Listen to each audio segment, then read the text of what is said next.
Abra comigo a sua Bíblia, por favor, na carta de 1 Pedro, ou se você está com ela no seu smartphone, no seu tablet, acesse a sua Bíblia.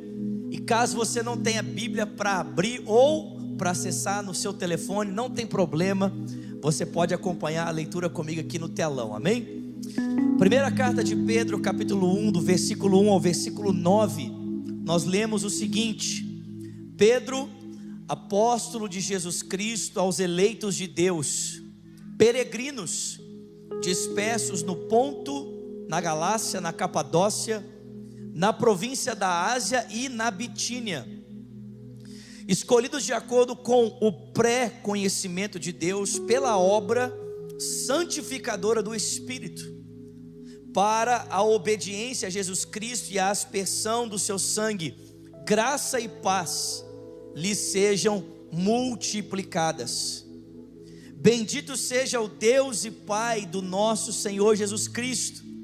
Conforme a sua grande misericórdia, Ele nos regenerou para uma esperança viva, por meio da ressurreição de Jesus Cristo dentre os mortos, para uma herança que jamais poderá perecer, macular-se ou perder o seu valor, herança guardada nos céus para vocês que por meio da fé são protegidos pelo poder de Deus. Quantos protegidos eu tenho aqui essa noite?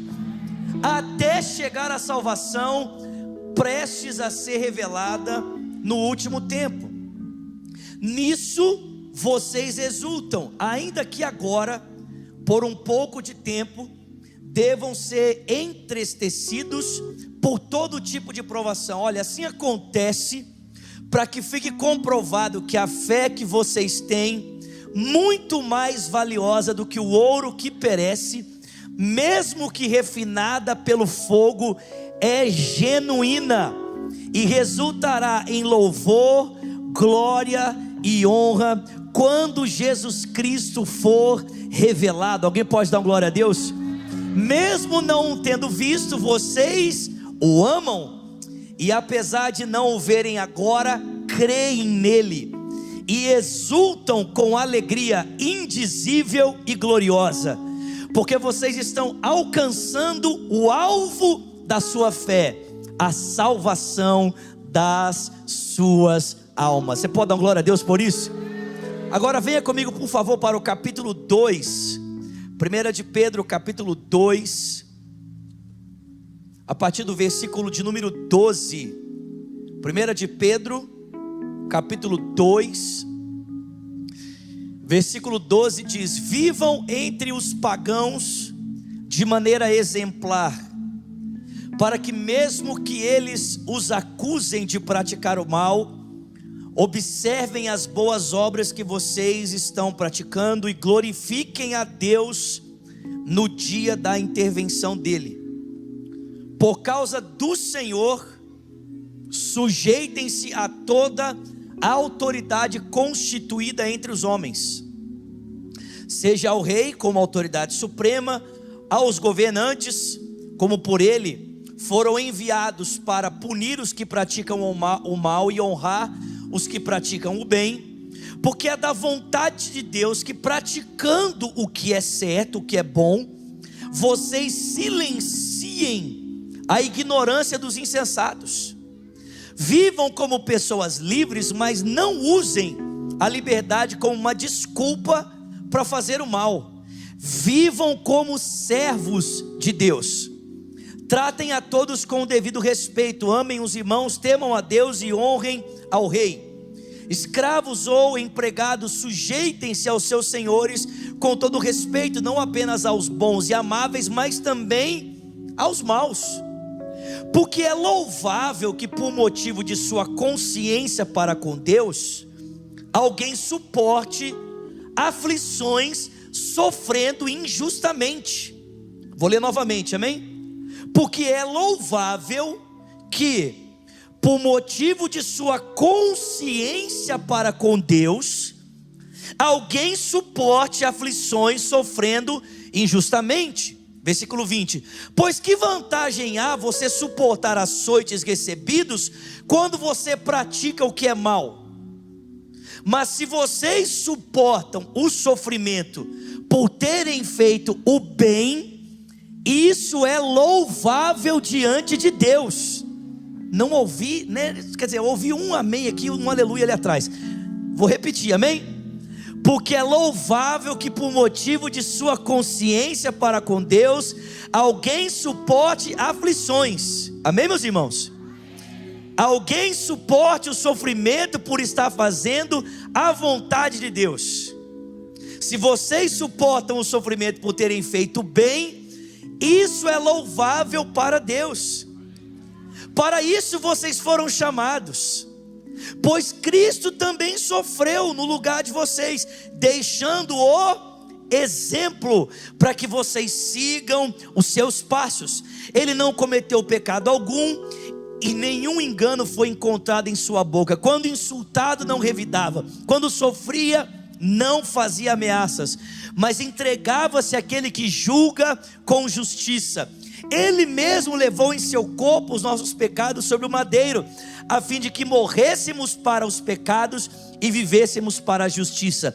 Pelas suas feridas vocês são curados. Alguém pode dar glória a Deus por isso?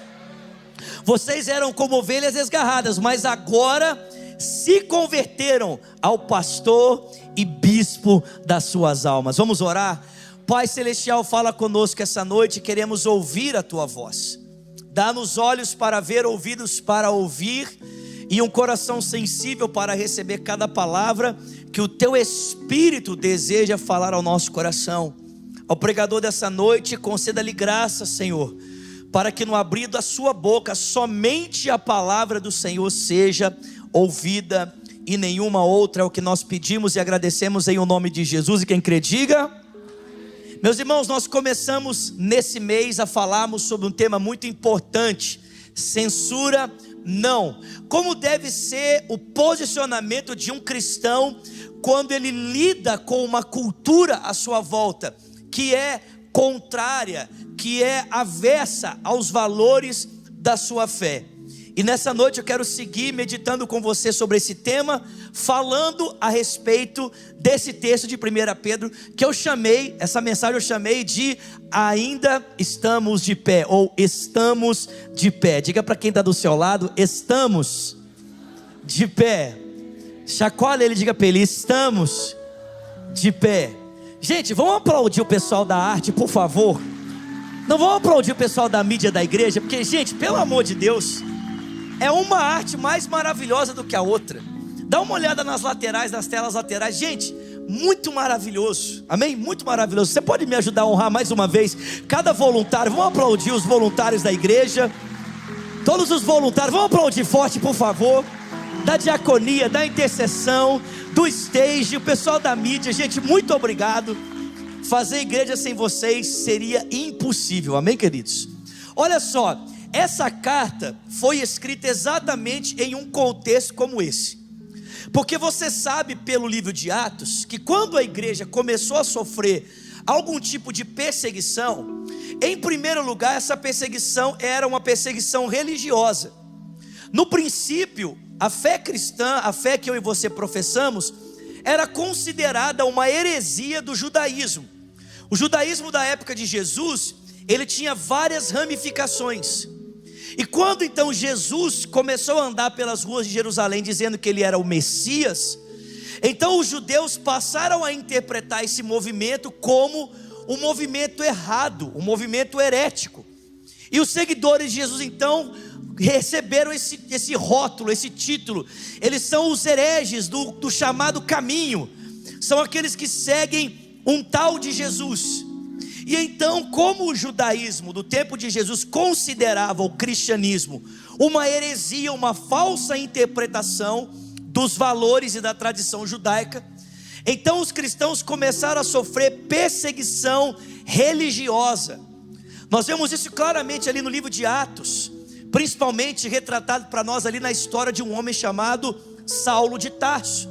Aliás, o primeiro mártir da igreja morreu aos pés de Paulo. Suas roupas foram depositadas aos pés de Paulo enquanto ele era apedrejado. Está lá em Atos capítulo 7. A Bíblia fala que em Atos capítulo 8, verso 1, despertou uma grande perseguição contra a igreja.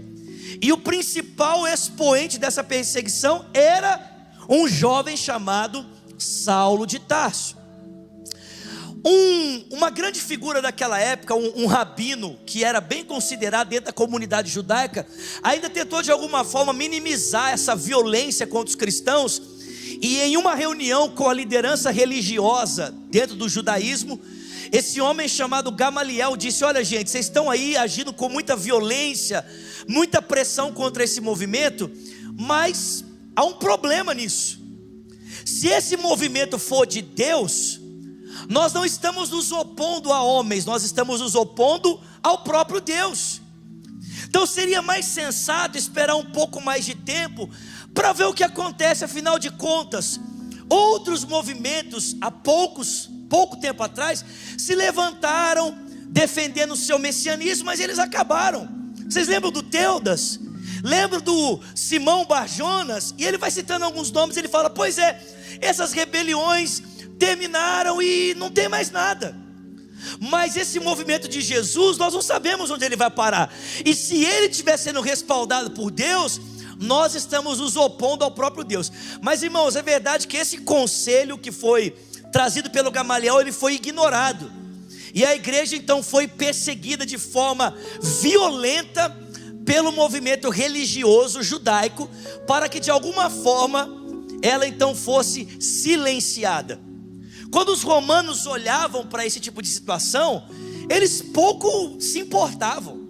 Os romanos entendiam que isso aí era uma rixa religiosa entre judeus, e eles não davam nenhum tipo de importância. Eles diziam: olha, isso aí é coisa desses judeus malucos, né? Esses judeus aí extremistas, eles que se entendam. Mas quando a fé cristã começou a sair do mundo judaico, quando ela começou a sair daquela cultura judaica e começou a avançar e entrar no que nós conhecemos como mundo gentílico, então a relação do cristianismo com o Estado e a cultura começou a mudar. Porque à medida em que a fé cristã avançava, ela levava valores que eram extremamente contrários aos valores de Roma. E de certa maneira a fé cristã, ainda que não fosse um movimento revolucionário, começou a solapar as bases do Império Romano, com a sua confissão de que não havia outro Senhor senão Jesus Cristo, e com valores éticos e morais que eram absolutamente contrários aos valores de Roma. Aonde um cristão chegava e a sua fé chegava com ele, Roma passava a se sentir ameaçado pelo crescimento dessa fé chamada cristã, a fé judaico-cristã, a fé nesse homem chamado Jesus. E como o crescimento começou então a ameaçar as estruturas do império, então nós vemos uma mudança de perseguição. Os cristãos deixam de ser, ou a perseguição deixa de ser apenas religiosa, para passar a ser uma perseguição política e cultural.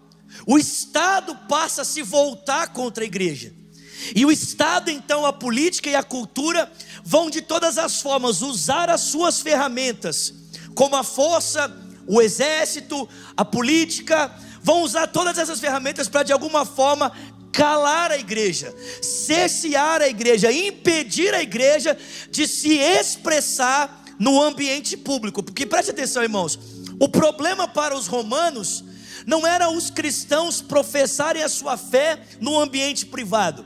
O problema era quando os cristãos levavam as implicações da sua fé para o ambiente público. Era isso que incomodava.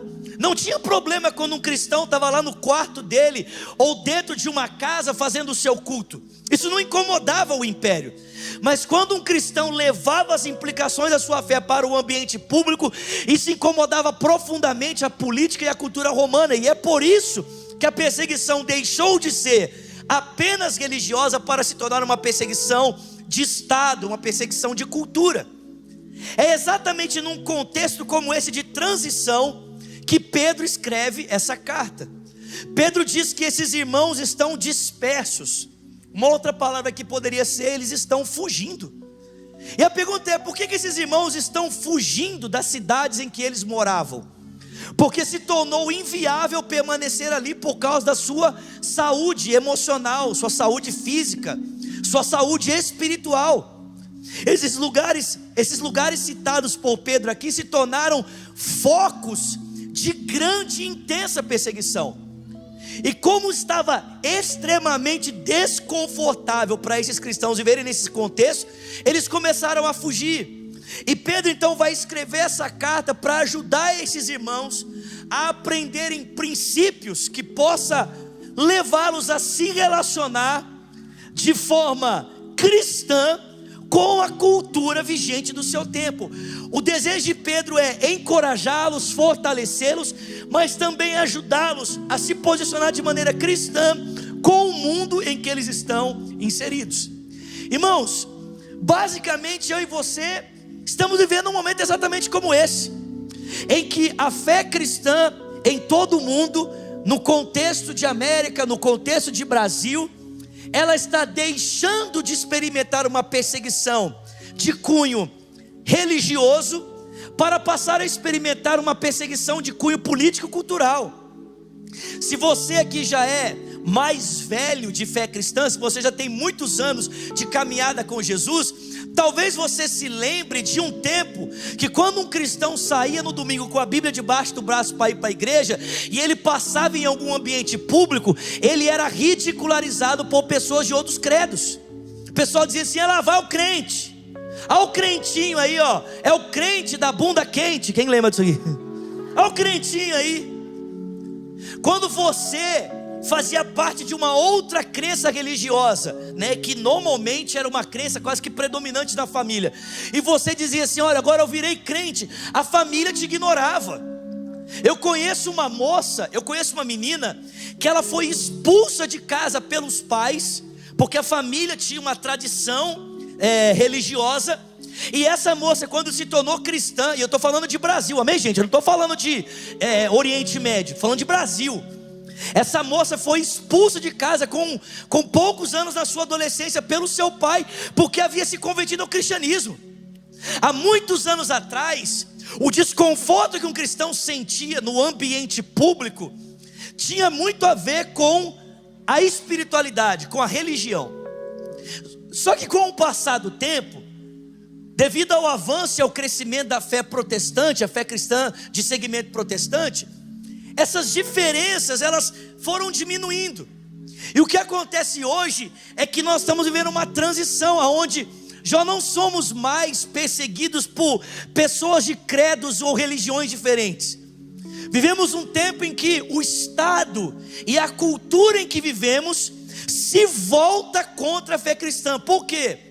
Porque no mundo em que vivemos, irmãos, os cristãos passaram a ser enxergados como um problema para a cultura vigente.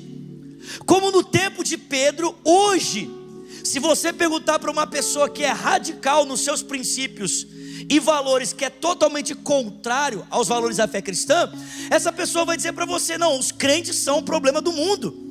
Isso não é novidade, isso já aconteceu lá atrás. Aliás, irmãos, preste atenção, quando os romanos começaram a ver os cristãos como um problema, eles tentaram em primeiro lugar, antes de persegui-los e oprimi-los, eles tentaram em primeiro lugar manchar a reputação dos cristãos.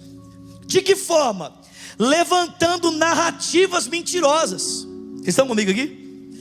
Levantando falas fora de contexto, levantando fake news, falsos relatos sobre os cristãos, para que de alguma forma a sociedade daquele tempo olhasse para os cristãos e pensasse: esse povo é tudo doido, eles são um problema. Exemplo, a história conta que os cristãos eram chamados de canibais pelos romanos. Os romanos diziam assim: esses cristãos são tudo canibal. Sabe por que eles eram chamados de canibais? Porque eles comiam a carne e bebiam o sangue de um homem chamado Jesus. Na época de Pedro, na época dos apóstolos, não era qualquer pessoa que podia participar da ceia do Senhor. A ceia era restrita apenas para os cristãos. E então a sociedade à volta dos cristãos, que não podia participar, mas estava muito curiosa para saber o que acontecia lá, ouvia relatos de algumas pessoas dizendo que nessas reuniões secretas, os cristãos comiam carne de gente e bebiam sangue de gente. Cristãos são canibais. Vocês estão comigo aqui? Outra denúncia que faziam contra os cristãos é que os cristãos cometiam incesto. Eles eram incestuosos, praticavam incesto. E por que diziam isso? Porque eles viam os cristãos andando na rua e eles se cumprimentavam: paz do Senhor, irmão, a paz do Senhor, irmão, a paz do Senhor, irmão. Aí o pessoal olhava e falava assim: mas esse cara não é casado com o outro, não é casado com a outra, mas eles são irmãos. Esses cristãos cometem incesto, eles casam entre irmãos. E diziam que os cristãos eram ateus. Pasme, já houve um tempo na história da humanidade que eu e você fomos chamados de ateus. Sabe por quê?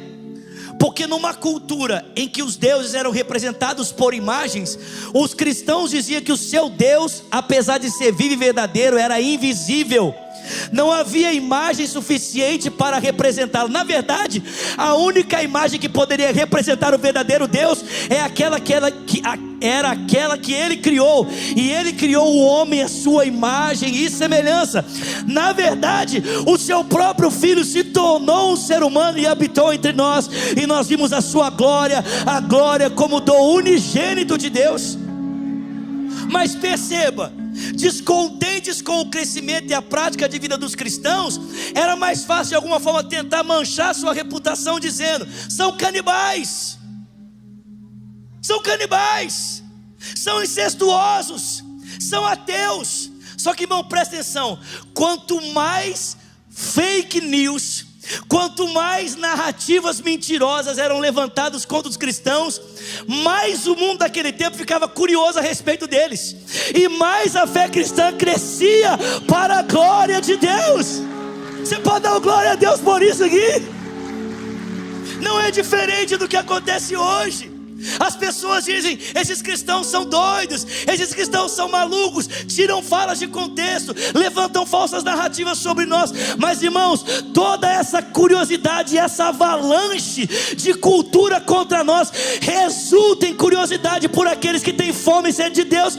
E nós vemos muitas pessoas tendo a sua vida transformada e chegarem ao conhecimento de Cristo. Você pode dar glória a Deus por isso? A pergunta é: como podemos permanecer firmes? De que forma podemos permanecer de pé num contexto como esse? E Pedro traz aqui, irmãos, 2 conselhos. Eu quero trazer esses 2 conselhos para você nessa noite. Primeiro conselho que eu quero que você entenda que Pedro vai trazer. Primeiro conselho: se eu e você queremos permanecer de pé nesse contexto de transição cultural, em que a perseguição deixou de ser religiosa para se tornar política e cultural, deixou de ser uma perseguição espiritual para passar a ser uma perseguição propriamente cultural e política, nós precisamos ter os nossos olhos fixos em Jesus. Diga para quem está perto de você: tenha os seus olhos fixos em Jesus. Não, chacoalha e fala para ele: tenha os seus olhos fixos em Jesus. Alguém pode dar uma glória a Deus por isso aqui essa noite? Tenha os seus olhos fixos em Jesus. Hebreus capítulo 12, verso 1 diz: visto que estamos rodeados por uma tão grande nuvem de testemunhas, deixemos o embaraço e o pecado que tão de perto nos rodeia, para corrermos com perseverança a carreira que nos está proposta. Tem alguém comigo aqui? De que forma? Ele diz: olhando firmemente para Jesus, o autor e o consumador da nossa fé. Dá uma glória a Deus aí, pelo amor de Deus. O qual, pela alegria que lhe estava proposta, suportou a vergonha, e por isso Deus o assentou à direita da majestade. Considere aquele que suportou a oposição dos pecadores contra si mesmo, para que eu e você, na nossa luta contra o pecado, não venhamos a desfalecer. Dá um glória a Deus aí. Irmão, presta atenção: um cristão não caminha olhando para o mundo à sua volta. Um cristão não caminha olhando para as circunstâncias. Um cristão não caminha nem olhando para si mesmo, para suas falhas, defeitos ou seus problemas. Escute o que eu vou te dizer: a nossa fé não é uma fé introvertida, a nossa fé é uma fé extrovertida. A nossa fé não é uma fé que vive olhando para dentro, a nossa fé tem o foco do lado de fora. Os nossos olhos estão fitos em Jesus, que é o autor e o consumador da nossa fé. Você pode dar glória a Deus por isso? E sabe o que é interessante? É que quando nós olhamos para Jesus, nós aprendemos algo muito importante com Ele. É que Ele sofreu oposição do mundo, da cultura, por estar obediente à vontade do seu Pai. Irmãos, presta atenção, vocês estão comigo aqui, gente? Tem alguém comigo aqui essa noite? Presta atenção.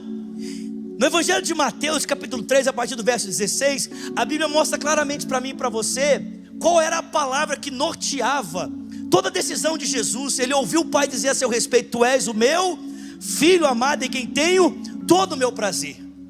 E você sabe que essa palavra não apenas trazia identidade, mas também direcionamento e propósito.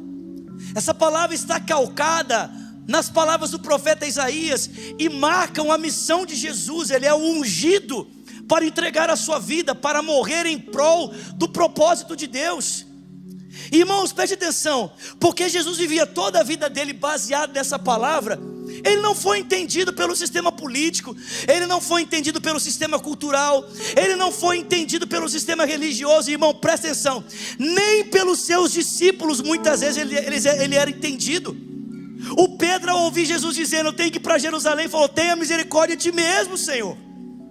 Mas, irmão, preste atenção, mesmo diante da incompreensão e da oposição, não importa o quanto custasse obedecer a Deus, Jesus permaneceu obediente e viveu toda a sua vida para cumprir a vontade de Deus. Alguém pode dar glória a Deus aqui? O que eu quero dizer a você?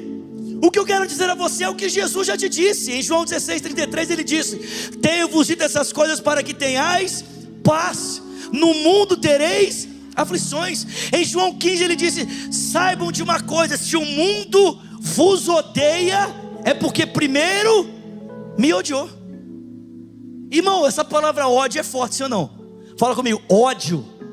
Jesus não falou assim: se o mundo não gosta de vocês, se o mundo não sente empatia por vocês, se o mundo vos odeia, saiba que em primeiro lugar ele me odiou.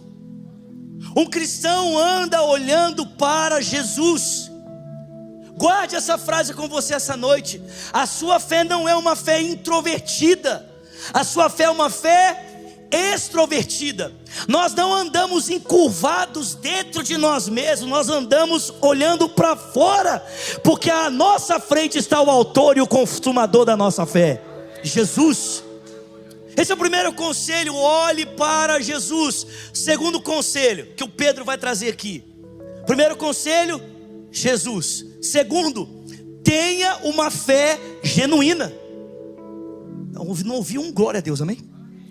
Tenha uma fé genuína, tenha uma fé de verdade. Irmão, sabe por que momentos como esses são importantes? Sabe por que momentos como esse são imprescindíveis na história da igreja? É porque quando o fogo aumenta que a gente sabe o que é de verdade e o que é de mentira. Olha aí, o amém foi bem fraco, hein? Mas vou repetir. É quando o fogo aumenta que a gente sabe o que é fake e o que é de verdade. Irmão, presta atenção, o sofrimento pela fé revela quem são os verdadeiros cristãos e quem são os falsos cristãos. Porque a fé genuína, quando provada pelo fogo, ela se torna mais preciosa. Alguém pode dar glória a Deus por isso aqui? Mais preciosa. Quando eu e você somos provados por fazermos o bem e permanecemos, o texto diz que isso é louvável, é aceitável a Deus.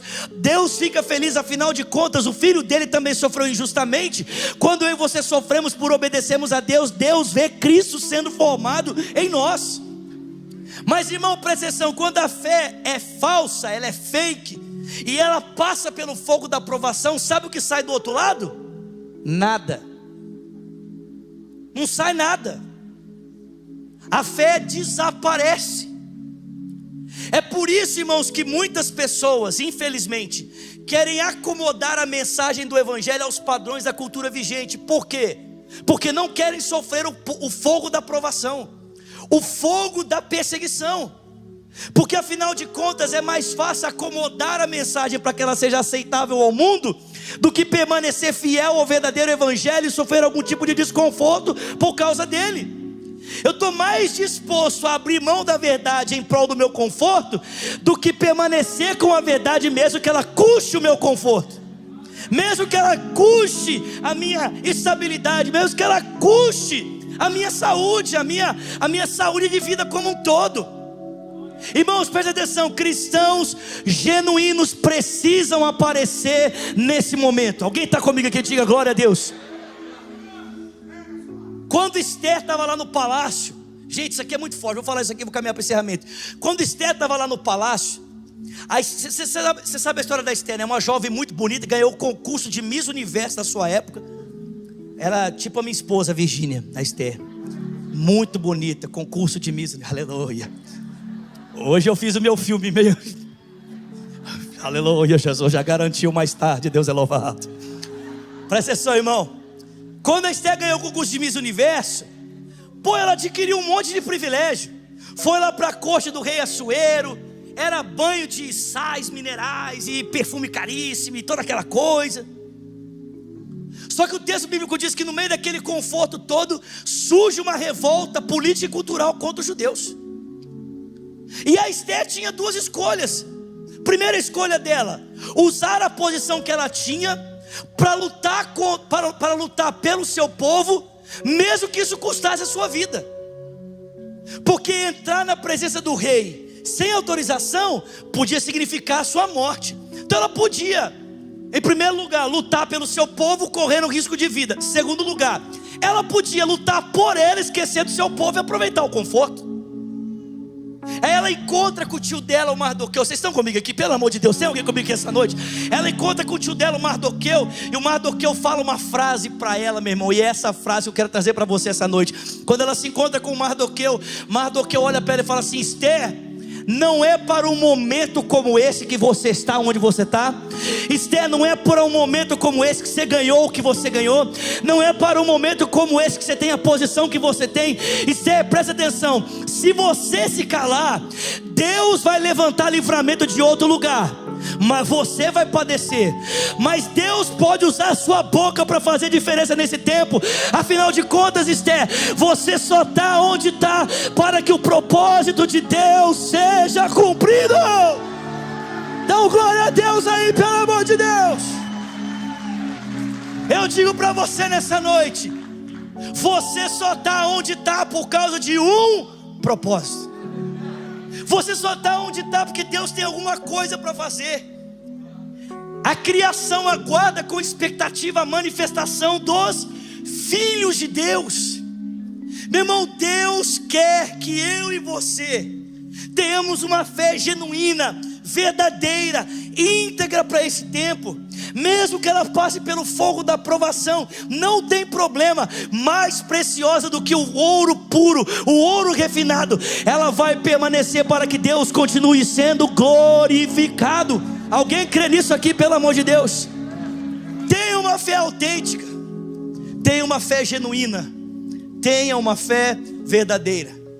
Nesses tempos de mudança, nesses tempos de transição, em que a perseguição, em que de alguma forma a cultura vigente se volta contra os nossos valores, e a sociedade e os meios políticos passam a dizer que o nosso posicionamento de vida na esfera pública se tornou o problema da sociedade presente, como devemos agir? Simples, meu irmão, tira o olho da cultura e põe os seus olhos em Jesus, olhando firmemente para Jesus. Nós não andamos olhando para a cultura, nós andamos olhando para Jesus, não andamos olhando para os nossos problemas. Nossa fé não é introvertida, ela é extrovertida.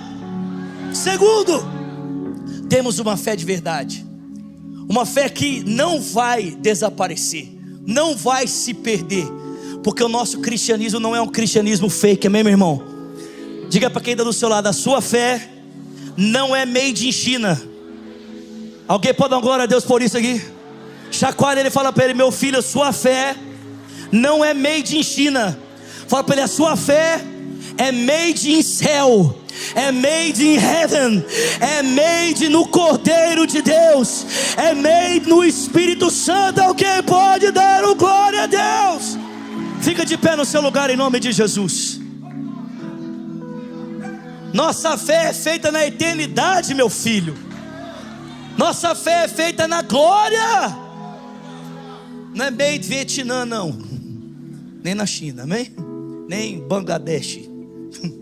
Não, ela é feita no Cordeiro de Deus. Ela é made em Jerusalém, aleluia. Nova Jerusalém. Alguém crê nisso aqui? Cadê a banda, pelo amor de Deus? Já voltou todo mundo aí? Que eu já falei o segundo ponto faz tempo, eu estou esperando, né? O pessoal deve estar aí, né, interagindo, fazendo alguma coisa mais importante do que voltar agora. Meu Deus, oh glória, aleluia. Que bênção. Vamos dizer isso, seus inimigos, cante. Seus inimigos cairão, nosso Deus é mais forte, tudo Ele pode. Levante as suas mãos e cante.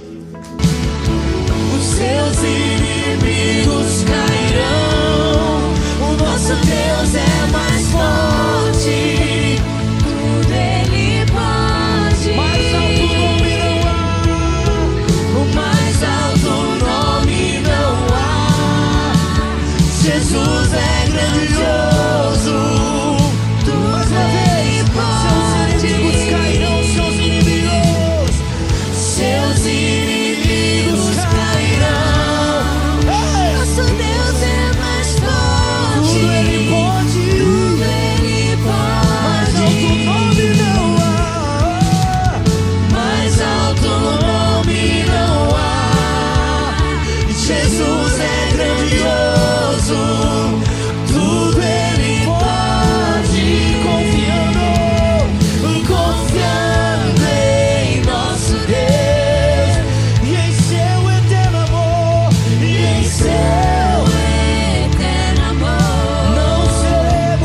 não seremos abalados, não seremos abalados, não seremos abalados. Confiando em ti, Senhor. Confiando em nosso Deus E em seu eterno amor, e em seu eterno amor, não seremos abalados, não seremos abalados, não seremos abalados. Segura. Feche os seus olhos. Quero só dizer algo muito importante aqui. Pedro diz que, ainda que o sistema, seja cultural ou político, se volte contra nós por causa da nossa fé, Pedro diz que a nossa arma contra esse sistema não é natural, não são revoltas, não é a tentativa de depor o poder, não é revolução. Pedro diz que as nossas armas são as armas do Senhor Jesus. Pedro diz que mesmo quando nós estamos debaixo de um governo opressor que milita contra nós, não é a nossa revolta contra ele que fará com que a justiça seja feita, mas é a nossa obediência à vontade de Deus que trará a justiça de Deus. Em outras palavras, o que Pedro está dizendo, irmãos, é que a nossa luta não é natural. Pedro está escrevendo essa carta de uma cidade que é a cidade de Roma. Quando Pedro escreve essa carta, ele está preso em Roma, mas ele chama a cidade de Roma e esse sistema opressor de Babilônia. Ele não chama Roma de Roma, ele chama ela de Babilônia. Por quê? Porque Pedro entende que mais do que uma oposição cultural e política, existe uma oposição espiritual. Nossa luta não é contra a carne, não é contra o sangue, ela é contra principados e potestades, contra as hostes espirituais da maldade, contra os demônios nos lugares celestiais em Cristo Jesus. Por isso nós devemos tomar toda a armadura de Deus para estarmos firmes no dia mau, e tendo feito isso, permanecemos inabaláveis. Tomamos o capacete da salvação, a couraça da justiça, o cinto da verdade, os pés calçados na preparação do evangelho da paz, o escudo da fé e a espada do Espírito, que é a palavra de Deus. Nossas armas não são naturais, elas são espirituais e poderosas em Deus para destruir fortalezas. Deus pode usar a minha fidelidade e a sua, a nossa fé genuína, o nosso testemunho e a nossa obediência a Cristo, para levar todo um sistema e uma cultura contrária a Deus a se dobrar e a reconhecer que não há Deus como nosso Deus. A Bíblia termina dizendo que naquele grande dia todo joelho se dobrará e toda língua confessará que Jesus Cristo é o Senhor, para a glória de Deus Pai.